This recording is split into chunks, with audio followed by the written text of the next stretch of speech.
Previous class में हम देख लिए थे दो वेक्टर का रिजल्टेंट निकालने के लिए अगर एंगल दोनों के बीच में दिया हुआ है ना। एक बार उसको रिवाइज कर लो और फिर से हम लोग आगे बढ़ें।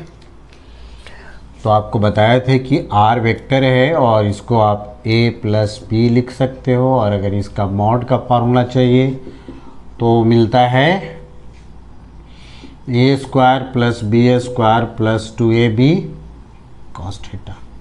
थीटा है angle between vector a and b। इसी में आपको बताया था कि अगर थीटा का वैल्यू 90 डिग्री हो जाए तो रिजल्टेंट का फार्मूला कितना हो जाएगा, अंडर रूट ए स्क्वायर प्लस बी स्क्वायर। ठीक है। और ये भी बताए थे a प्लस बी का मैक्सिमम वैल्यू कितना होता है, तो a प्लस बी, और मिनिमम कितना होता है a माइनस बी, है ना। और रिजल्टेंट कहाँ से कहाँ तक लाइज करता है, तो a माइनस बी से लेकर के a प्लस बी तक। ठीक है।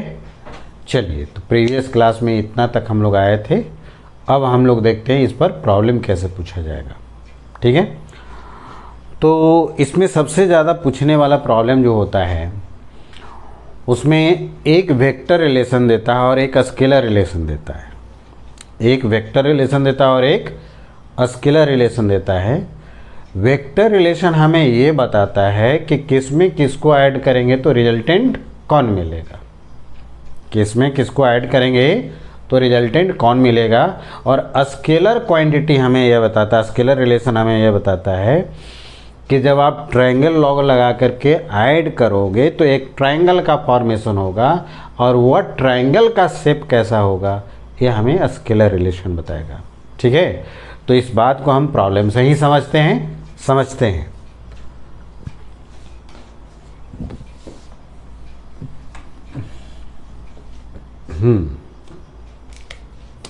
तो क्वेश्चन समझ लो। If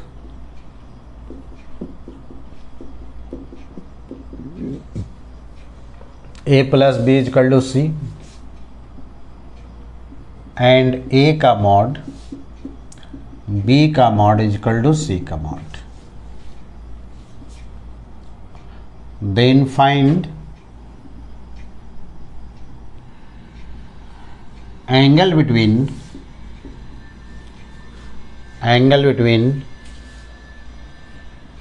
vector a and b। B part में b एंड c और c पार्ट में c एंड a। समझो यहाँ पर कैसे प्रॉब्लम सॉल्व करना है। जब भी हमें वेक्टर रिलेशन और स्केलर रिलेशन दे दे तो वेक्टर रिलेशन हमें ये बताएगा कि किस में किसको ऐड करोगे तो रिजल्टेंट कौन मिलेगा, और यह स्केलर रिलेशन ये बताएगा कि जब आप ट्रायंगल लॉ लगा करके ऐड करेंगे तो ट्रायंगल का जो फॉर्मेशन होगा वह किस टाइप का होगा। आ गई बात समझ में। तो समझो यहाँ से कह रहा है कि A में अगर B को ऐड करेंगे तो रिजल्टेंट मिलेगा C, और इस तरह से ऐड करना है और इस तरह से ट्रायंगल बनाना है कि तीनों साइड इक्वल हो जाए। तो ये बताओ, तीनों साइड इक्वल हो जाएगा ट्रायंगल का तो वह ट्रायंगल कैसा बनेगा, इक्विलैटरल, है ना। तो हम ऐड करते हैं और इक्विलैटरल ट्रायंगल का फॉर्मेशन करते हैं। क्लियर है। चलिए, किस में किसको ऐड करना है, A में B को ऐड करना है। तो सबसे पहले हम वेक्टर A ड्रॉ कर लिए। अब इसमें ऐड करना है B, और दिमाग में आपको रहना चाहिए कि जो ट्रायंगल बनने वाला है वह इक्विलैटरल ट्रायंगल बनने वाला है। तो हम वेक्टर A दिखा दी। अब इसमें ऐड करना है वेक्टर B को। तो वेक्टर B का टेल वेक्टर A के हेड पर रख देना है ना। अब ये बताओ हमें कि रिजल्टेंट कौन दे रहा है, तो A में B को ऐड करने से रिजल्टेंट C दे रहा है। रिजल्टेंट कैसे दिखाते आपको समझाए थे, इनिशियल का टेल फाइनल का हेड जो ज्वाइन करता है वही रिजल्टेंट देता है। तो यही हो गया C। अब ये बताओ कि ये कैसा ट्रायंगल बन गया है, तो ये तो इक्विलैटरल ट्रायंगल बना है। तो ये भी होगा 60, ये भी होगा 60 और ये भी होगा 60 डिग्री, यही ना। अब हमें यहाँ से ये बता दो कि ए और बी वेक्टर के बीच का एंगल कितना है। आपको बताया थे कि दो वेक्टर के बीच का एंगल क्या होता है। दो वेक्टर के बीच का एंगल का मतलब होता है दोनों वेक्टर के डायरेक्शन के बीच का एंगल। तो अगर यहाँ पर ए वेक्टर देख रहे हैं तो ए वेक्टर का डायरेक्शन तो ये है और बी वेक्टर का डायरेक्शन ये है। अब ये 60 डिग्री एंगल है, तो ये बताओ ए और बी के बीच में तो यही एंगल होगा ना। बताओ कितना हो जाएगा। हाँ, स्ट्रेट एंगल कितना होता है 180 डिग्री का। ये 60 है तो ये कितना हो जाएगा 120। तो ये बताओ कि ए और बी के बीच में जो एंगल मिला वो कितना मिल गया 120। 60 120, अरे 120 ना। हाँ, ए और बी के बीच में। चलो बी और सी के बीच में देखते हैं। तो बी को थोड़ा आगे बढ़ा दो, सी को थोड़ा आगे बढ़ा देते हैं। दोनों के बीच में जो एंगल बनेगा वही एंगल बिटवीन टू वेक्टर होगा। तो बताओ बी और सी के बीच में कितना एंगल बन रहा है 60 डिग्री। क्लियर है। अब ये बताओ कि सी और ए के बीच में कितना एंगल बन रहा है। तो सी वेक्टर का डायरेक्शन ये है, ए वेक्टर का डायरेक्शन ये है, तो दोनों के जो एंगल कितना बन रहा है 60 डिग्री बन रहा है। क्लियर है, आई बात समझ में। तो जब भी वेक्टर रिलेशन और स्केलर रिलेशन दिया रहे, वेक्टर रिलेशन हमें ये समझाएगा कि किस में किसको ऐड करोगे तो रिजल्टेंट कौन मिलेगा, और स्केलर रिलेशन हमें ये समझाएगा कि जो ट्रायंगल बनाओगे ना तो जो ट्रायंगल बनेगा वह किस शेप का बनेगा। क्लियर है, आ गई बात समझ में। एक आध प्रॉब्लम और करते हैं और इसी तरह से देखते हैं, नेक्स्ट प्रॉब्लम समझते हैं।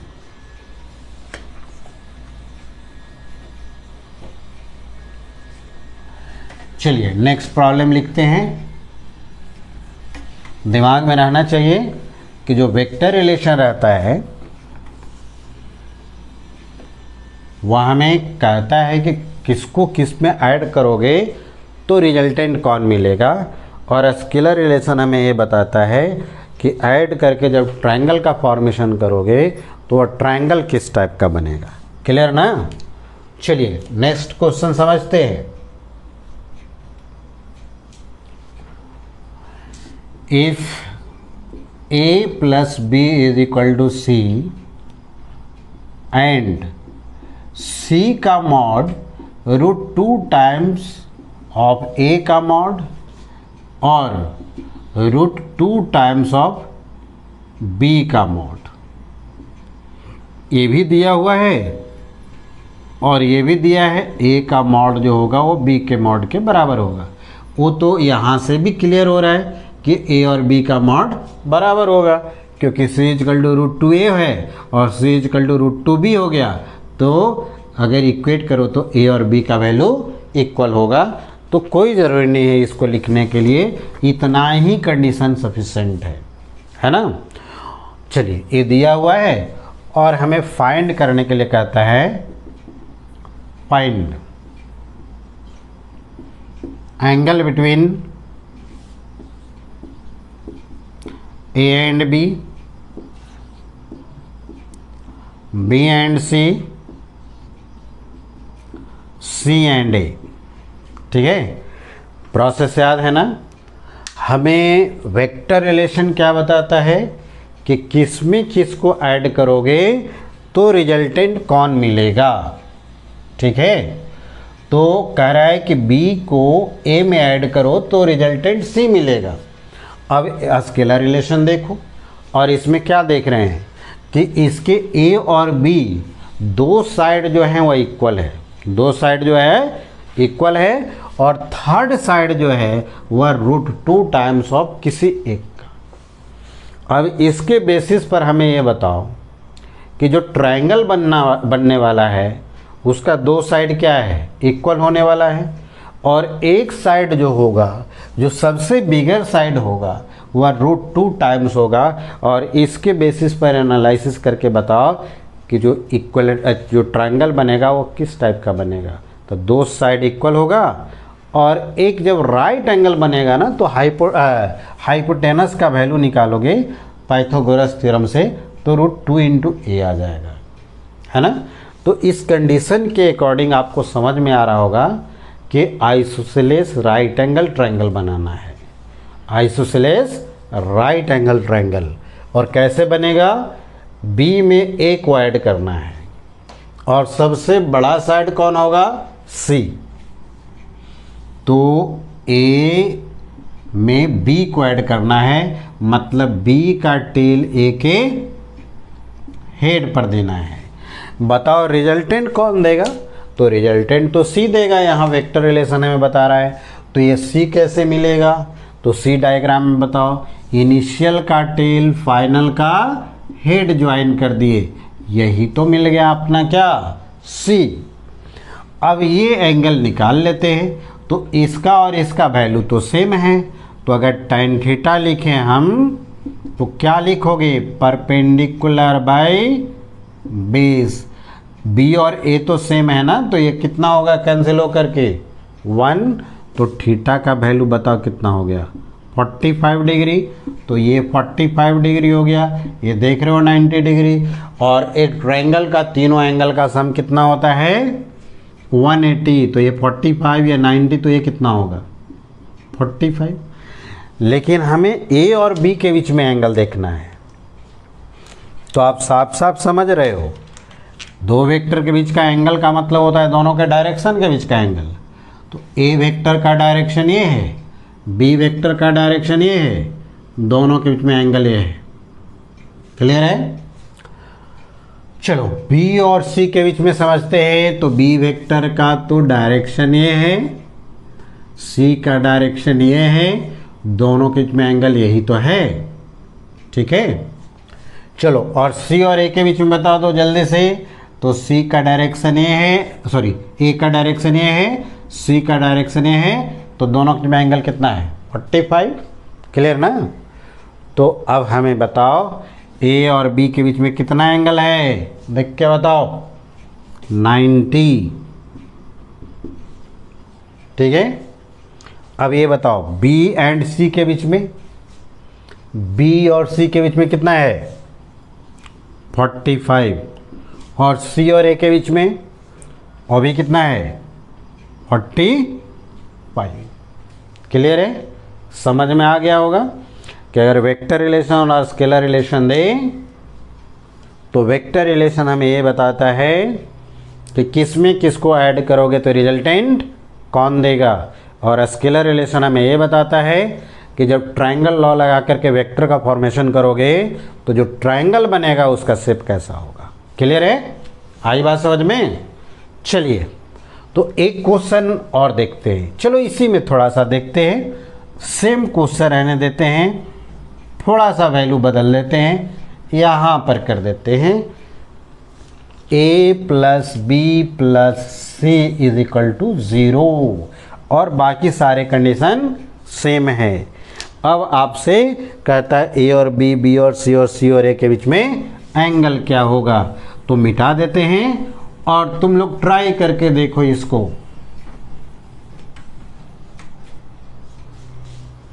अभी भी तो कंडीशन वही है, अभी भी तो ट्रायंगल का जो फॉर्मेशन करोगे वह राइट एंगल आइसोसेलेस ट्रायंगल बनेंगे, है ना। लेकिन इस बार देख करके बताओ तो रिजल्टेंट कितना हो गया, तो रिजल्टेंट तो 0 हो गया, सबका सम तो 0 है, दैट इज रिजल्टेंट क्या हो गया 0। लेकिन ट्रायंगल कैसा बनाना है, राइट एंगल आइसोसेलेस। ठीक है, चलो सबसे बिगर साइड यहाँ क्या देख रहे हो स्केलर में, सी, तो सी साइड बिगर बनाना है। चलिए तो हम लोग करते हैं, पहले ए में ऐड करना है बी को और राइट एंगल बनाना है। सबसे बड़ा साइड जो होना चाहिए वह सी होना चाहिए।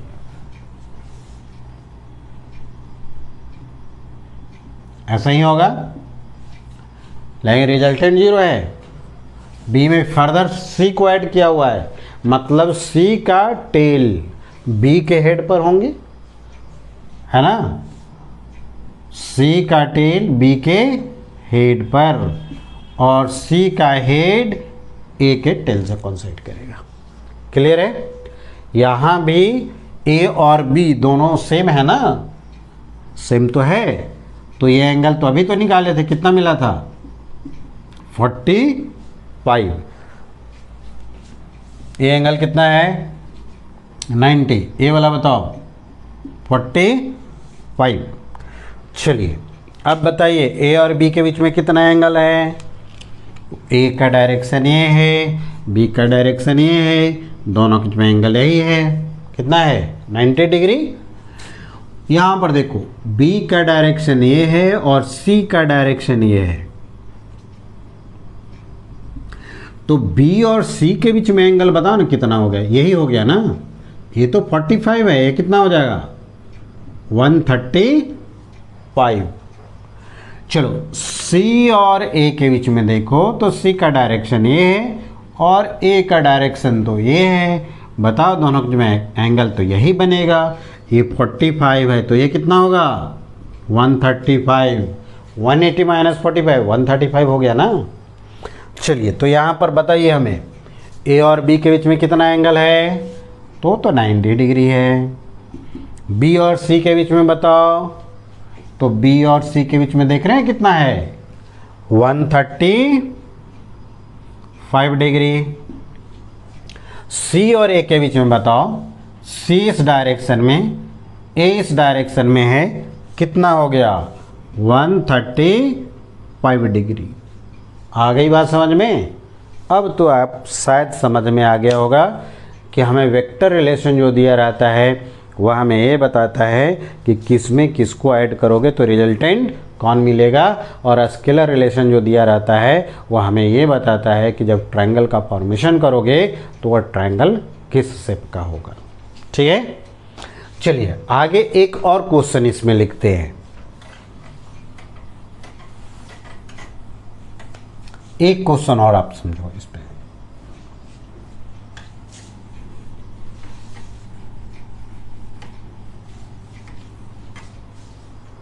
चलो देखो क्वेश्चन लिखते जाते हैं। लिखो resultant of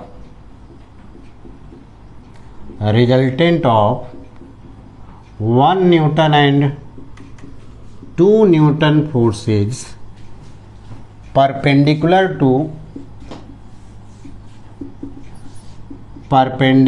to 1 Newton, then find the angle between 1 Newton and 2 Newton। ठीक है, चलो डायग्राम बनाओ जैसे कह रहा है वैसे। समझते हैं डायग्राम को। कहता है कि 1 न्यूटन और 2 न्यूटन का रिजल्टेंट 1 न्यूटन पर परपेंडिकुलर है। तो मान लो 1 न्यूटन ऐसे दिखा दिए, 2 न्यूटन मालूम नहीं, लेकिन कह रहा है कि 1 न्यूटन और 2 न्यूटन का जो रिजल्टेंट होगा ना वह 1 न्यूटन पर परपेंडिकुलर है। तो 1 न्यूटन पर परपेंडिकुलर रिजल्टेंट दिखाने के लिए टेल टू टेल और हेड टू हेड कौन साइड होता है आपको बता चुके हैं। ठीक है, क्लियर ना। अब ये बताओ हमको कि 2 न्यूटन किधर होना चाहिए। 2 न्यूटन को ऐड करना है किसमें 1 न्यूटन में। तो 2 न्यूटन का टेल 1 न्यूटन के हेड पर रखेंगे और रिजल्टेंट वाले से ऐसे मिला देंगे। ये 2 न्यूटन हो गया। अब क्या पूछ रहा था आपसे, आपसे पूछ रहा है angle between 1 Newton and 2 Newton बता दो। क्लियर ना। तो 1 न्यूटन और 2 न्यूटन के बीच में तो हम एंगल बता देंगे, लेकिन ऐसा करो कि पहले ए वाला एंगल तो निकाल लो। ये कैसे एंगल निकलेगा बताओ। कॉस थीटा लगाएं। कॉस थीटा क्या होता है बेस बाई हाइपोटेनस 1/2। अब कॉस कितना बराबर 1/2 होता है, तो ये होता है cos 60 degree is equal to 1/2, that is theta का वैल्यू हो गया 60 डिग्री। तो क्या 1 न्यूटन एंड 2 न्यूटन के बीच में 60 डिग्री एंगल बन गया क्या? नहीं, ये तो 60 डिग्री नहीं होगा। क्यों? क्योंकि 1 न्यूटन का डायरेक्शन तो ये है और 2 न्यूटन का डायरेक्शन ये है, तो दोनों के बीच का एंगल तो ये वाला मिलेगा। ये 60 है तो बताओ ये कितना हो जाएगा 120 डिग्री। आई बात समझ में? कितना हो जाएंगे 120 डिग्री। अब तो समझ में आ रहा है कि जब भी हम डायग्राम बना लेते हैं तो एंगल निकालना बड़ा आसान हो जाता है। कई मेथड हैं इसमें, फार्मूला से भी निकाल सकते हो, लेकिन लेंदी मेथड हो जाता है ना। तो आप डायरेक्टली डायग्राम बना ना, वहाँ से डायरेक्टली आपसे क्वेश्चन बन जाएंगे। क्लियर है? चलिए आगे बढ़ें। तो क्वेश्चन तो हम समझा दिया, आपको आइडिया आ गया होगा कि करना क्या है। अब समझो, ट्रायंगल लॉ ही एक्चुअली वेक्टर एडिशन का लॉ दिया गया है, लेकिन कुछ लोग ज़बरदस्ती का पैरेललोग्राम रूल भी बनाता है और पॉलीगन रूल भी बनाता है। ठीक है ट्रायंगल लॉ वेक्टर एडिशन ही, लेकिन जैसा शेप बन गया उस तरह का रूल नाम दे दिया। जैसे मान लो पैरेललोग्राम शेप बन गया तो पैरेललोग्राम रूल दे दिया, पॉलीगन शेप बन गया तो पॉलीगन रूल हो गया। है सब ट्रायंगल लॉ। आई बात समझ में? ऐसे देख लो, पैरेललोग्राम रूल के रूप में हम बता देते हैं। एक पॉइंट यहाँ से बताएंगे, देखो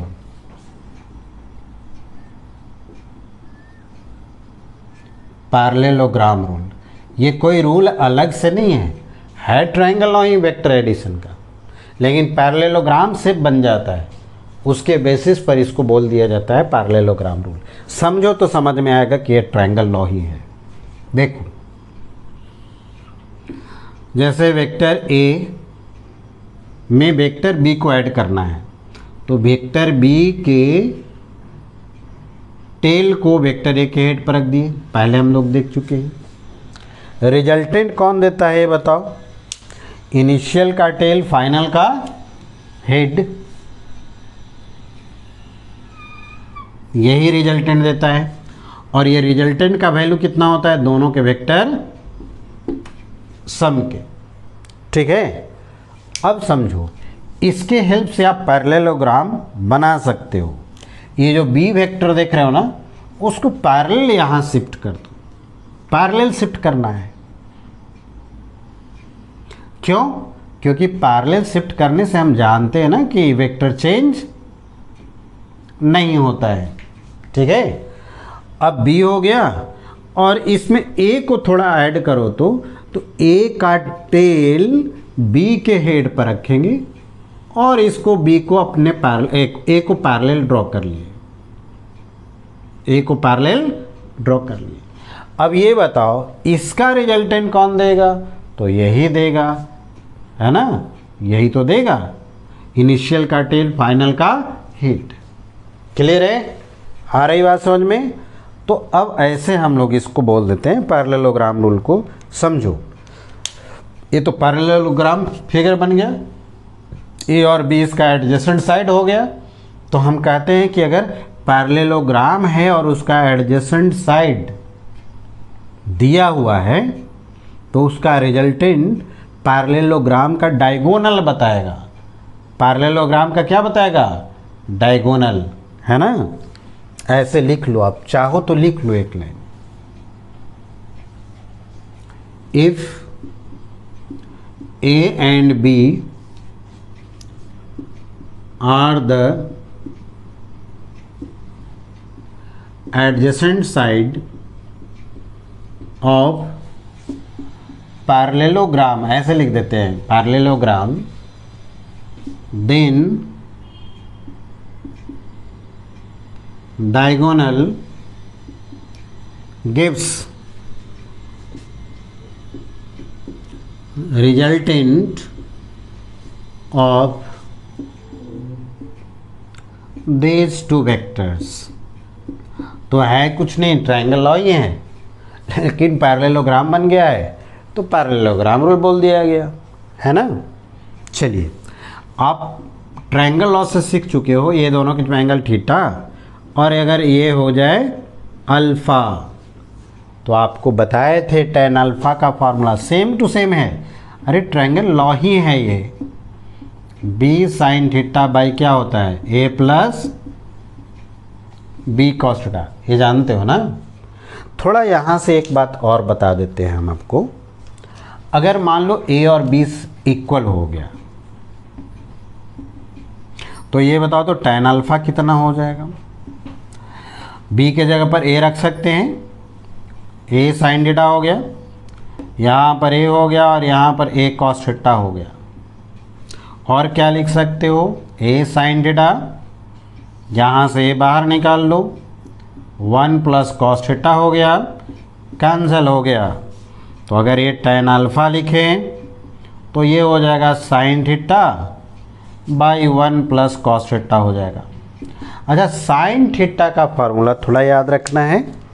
साइन थीटा का फार्मूला जो होता है, इधर हम साइड में लिख रहे हैं, साइन थीटा का फार्मूला होता है 2 sine theta by 2 cos theta by 2, और 1 प्लस कॉस थीटा का फार्मूला होता है 2 कॉस स्क्वायर थीटा बाई 2। ये दोनों ही फार्मूला याद रखना है ना।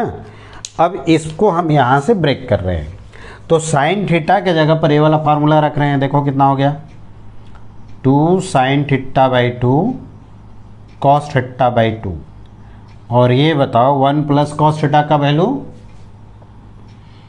2 कॉस स्क्वायर थीटा बाई 2, 2 से 2 कैंसिल, कॉस थीटा से कॉस थीटा कैंसिल। ये बताओ sine theta by 2 cos theta by 2, sine by cos कितना हो गया, tan थीटा बाई 2।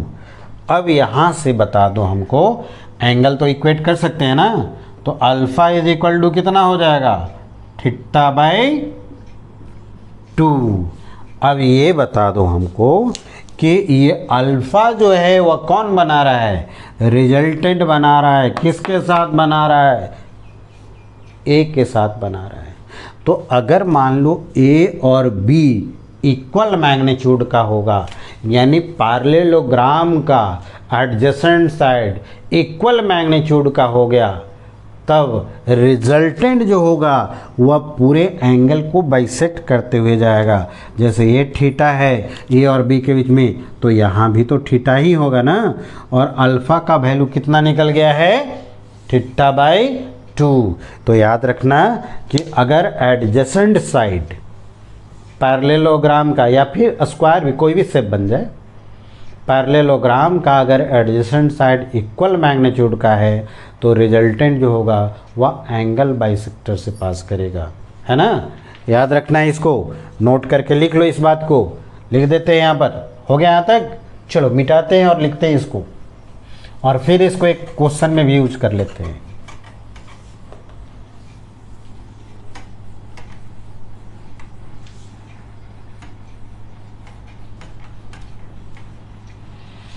तो याद रखना है, अगर दो साइड पैरेललोग्राम का दिया है और अगर वह दोनों साइड का मैग्नीट्यूड इक्वल है, तो रिजल्टेंट जो होगा वह एंगल बाइसेक्टर से पार करेगा। तो इसको नोट करके लिख देते हैं, आप लोग भी नोट कर लो। हाँ, if adjacent side of parallelogram has equal magnitude,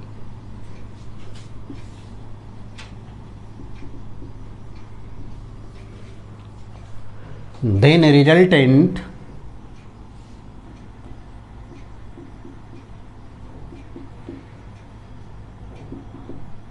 passing through angle bisector, मतलब एंगल के बीच से पास करेंगे, है ना। चलो इसको हम एक क्वेश्चन में ही भी यूज कर देते हैं, तो आपको याद रहेगा। समझो, देखो यहाँ पर एक सर्कल बना देते हैं, ठीक है। ये O हो गया, A हो गया, B हो गया, और इधर एक C दे देते हैं।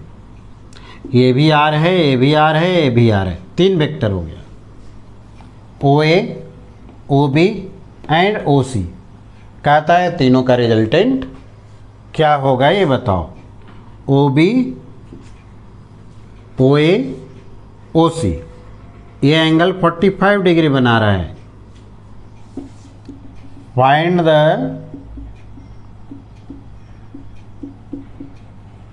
Resultant of all three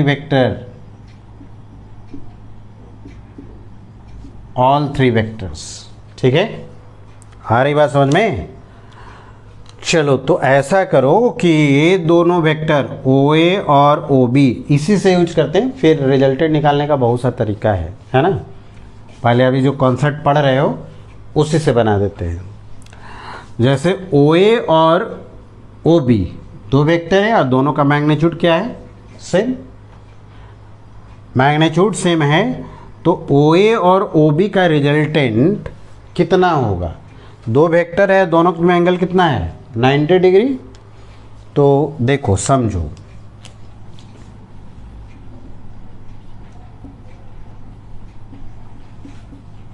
resultant of OA and OB vector, तो ये है OA और ये है OB। दोनों के में एंगल देख रहे हो कितना एंगल बन रहा है? 90 डिग्री। तो 90 डिग्री बन रहा है तो रिजल्टेंट का फॉर्मूला बताए थे ना आपको, क्या? A² + B² + 2AB cos 90। cos 90 का वैल्यू 0, तो ये हो गया कितना? √। ये रिजल्टेंट है, R से डिनोट कर दिए हैं, कंफ्यूज कर जाओगे क्या? तो छोड़ दो ऐसे, रिजल्टेंट ही लिख करके, क्योंकि A भी R है और B भी R है, तो रखो यहाँ पर R², और ये तो cos 90 हो गया, उसको लिखने की ज़रूरत नहीं। कितना हो गया बताओ? 2R², और ये हो गया √2 × R। अब ये बताओ, रिजल्टेंट तो ठीक है मिल गया, इसका और इसका रिजल्टेंट कितना मिल गया? √2R। कहाँ से पास होगा? एंगल बाइसेक्टर से ना। अभी तो आपको बताए थे कि अगर दो वेक्टर इक्वल मैग्नीट्यूड का हो जाए, दो वेक्टर इक्वल मैग्नीट्यूड का हो जाए और वह एडजेसेंट साइड बनाता हो तो रिजल्टेंट कहाँ से पास करेगा? एंगल बाइसेक्टर से। तो ये दोनों का रिजल्टेंट जो है वह इधर की ओर जा रहा है। कितना हो गया? √2 × R। अब ये √2 × R जो हो गया और OC दोनों इसी डायरेक्शन में है डायरेक्टेड, तो अब हम सबका रिजल्टेंट लिख देते हैं। नेट रिजल्टेंट बताओ कितना हो जाएगा?